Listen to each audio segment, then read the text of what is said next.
Good morning, everybody. How are you guys? I am well. Thank you for asking. Kind of enjoyed I hope it's not our last warm weekend, but I got a feeling this is going to be our last warm weekend. Colors changing, everything absolutely beautiful. Good time for a soccer game. Good weekend for some more band competition. So overall, good stuff. Today, today, big day. We're talking about being learning based, okay, which kind of seems self-explanatory. It makes sense. We should learn.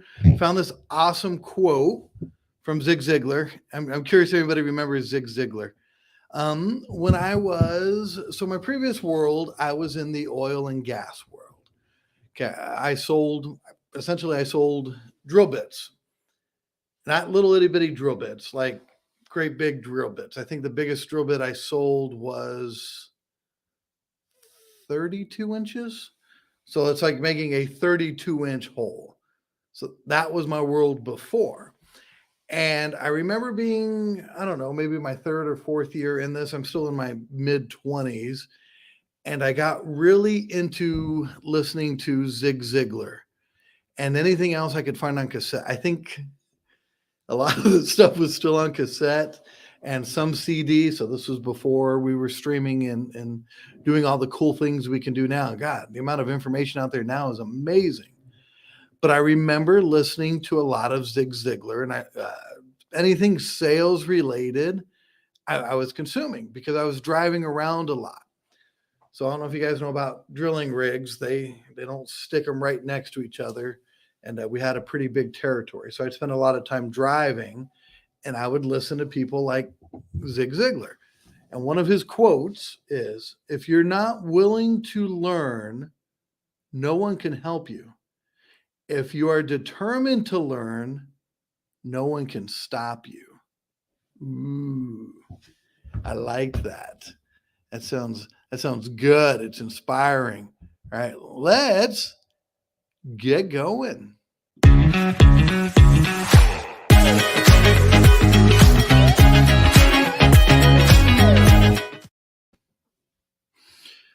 I've got a kid. Well, I've got a few kids. His name is Jacob. This is Jacob. He's absolutely adorable. You can't have him. He's mine. I share him with Martha occasionally. That's my buddy there. So what he likes to do is on the weekends, right? He likes to make pancakes. Yes, we call him Pancake Jake, but he likes to make pancakes for his family. He's even made a video, like a little tutorial to teach other people how to make pancakes. It's adorable, right? But I was thinking about him when we were going through the steps on being learning based, right? So when he started to make pancakes, he didn't know. He didn't know anything about it. He didn't know what to do. He didn't he didn't have a recipe, right? So next was he's like, oh, I need to learn about making pancakes. So he got a recipe. He'd read the back of the box. Like it says, we start off with we don't know what we don't know. Then we know what we don't know. So he knew he needed a recipe. Okay. Then he got to the point where he would just grab everything right away and just mix it. He was conscious competence. He knew where his recipe was. He got very quick at it and, he got good. Now he doesn't even need the recipe. He is now at the point of unconscious competence. He doesn't he doesn't even measure anymore. He just knows. He knows. He can look at the batter, know if it's right or wrong. So he reached a level of mastery in pancakes, which is interesting. So this is kind of how we start off with learning, and we talk about that with new real estate agents, right? When we get into this, we don't know what we don't know. They teach us so much. They teach us, how many square feet are in an acre. They teach us these random things, but again, it's not the things that we need to learn to be successful. Would you guys agree? Yes or yes. They don't teach us how to be salespeople. Is that something we probably need to learn? We need to learn how to deal with objections, right? We need to learn how to overcome and make people move from not eat a pea, but it's to move from here where they are to where they want to be. These are things we need to learn. So one of the things that I like about the 6 personal perspectives is it's very deliberate on teaching us on the steps that we need to know. So on being learning based, okay, the first thing we want to be mindful of is it's not just learning for the sake of learning. Does that make sense? Because it might be interesting to learn how to sail, right? Has anybody gotten into a hobby, or they're getting ready to buy a new car or go on a vacation? Do you guys spend time researching this, learning? Yes, because there's an end goal.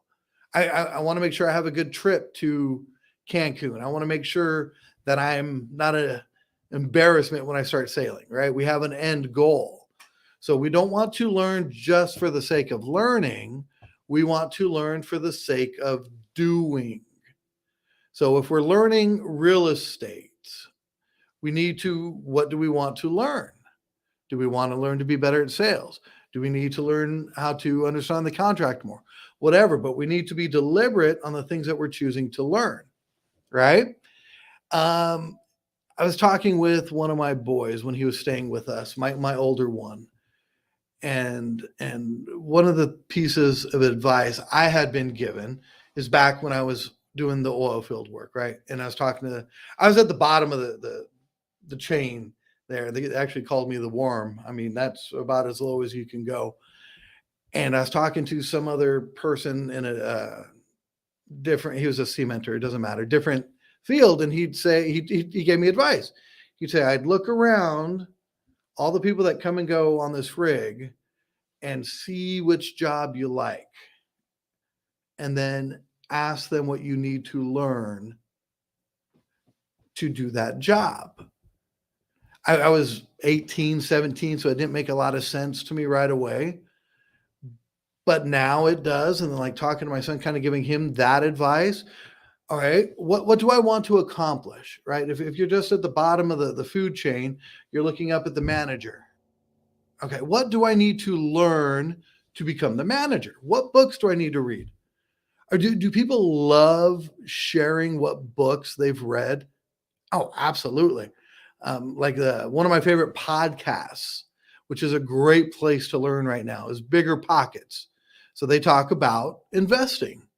And when they interview investors, one of the questions they always ask is, what's your favorite business book you'd recommend? Right? It seems to be always a few of the same.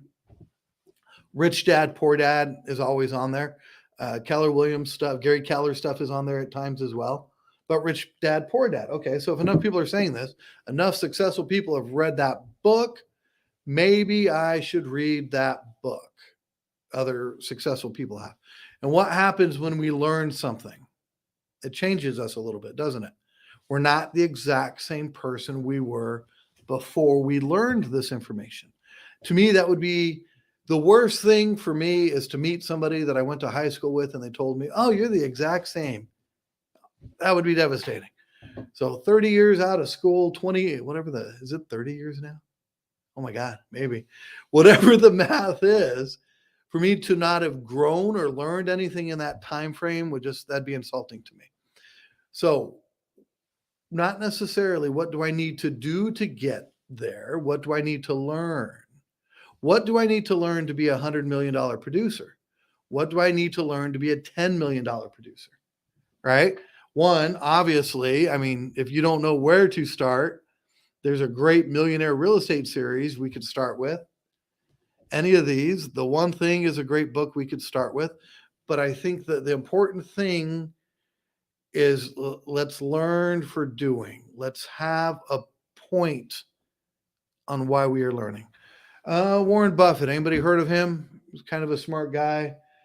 Read The Intelligent Investor 6, 8, 9, 10 times, whatever, before he even started investing.